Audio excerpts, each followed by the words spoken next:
Dynamic content helps you improve the survey relevance for your respondents, which in the end can lead to a higher response rate. Dynamic content offers the opportunity to personalize your survey and also to make sure that respondents are only exposed to questions or texts that are relevant to them. In this video, we'll go through Enalyzer's dynamic content features, including merge fields, jumps, and conditions. Let's dive in.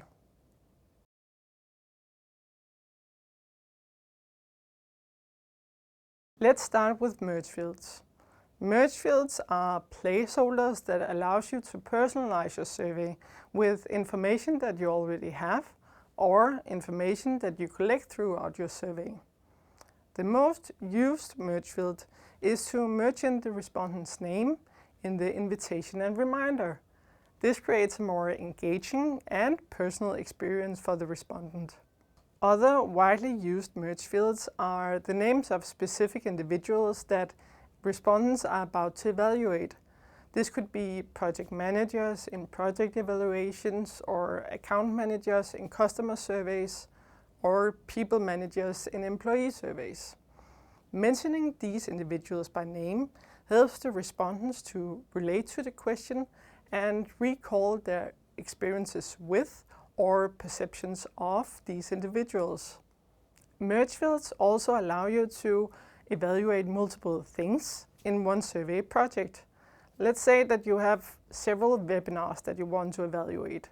So instead of making one specific survey for each webinar, you can have them all together in one survey project. Here you use a merge field with the webinar title so that the respondents know which webinar they're about to evaluate. This way you can report on all your webinars all together, but you can also drill down into your data to look into the specific webinars.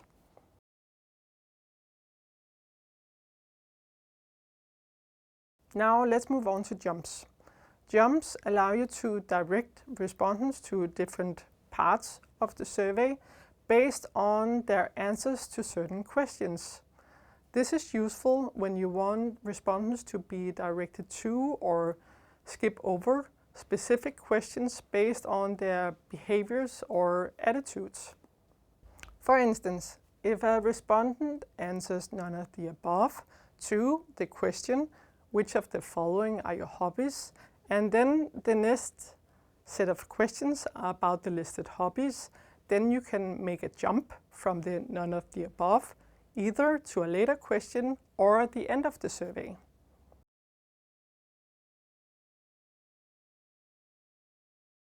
Finally, let's talk about conditions. Conditions are rules that you can set up to hide or show certain questions based on either prior answers in the survey or background variables. Let's take an example. Let's say that you're going to send out a survey to people from all over Europe.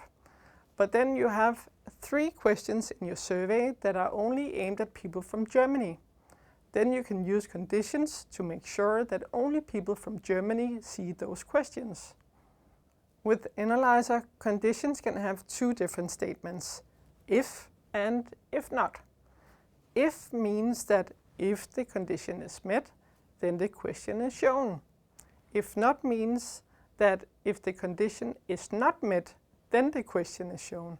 You can also add several conditions to one question by using the and or conjunctions.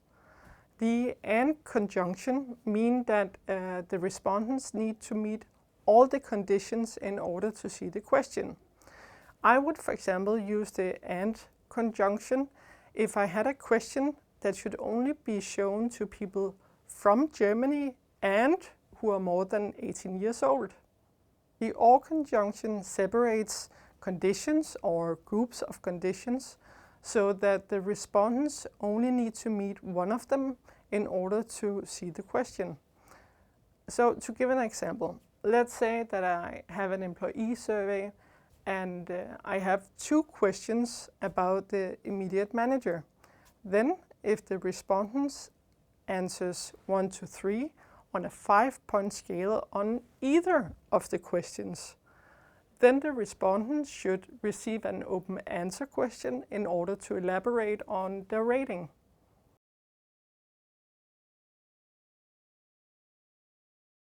We are often asked the difference between jumps and conditions. To put it shortly, conditions can always substitute jumps. But if you want to save some time and you have a big group of questions that you want your respondents to skip, it's faster and easier to set up a jump compared to putting up conditions on all the questions. However, jumps can't always substitute conditions.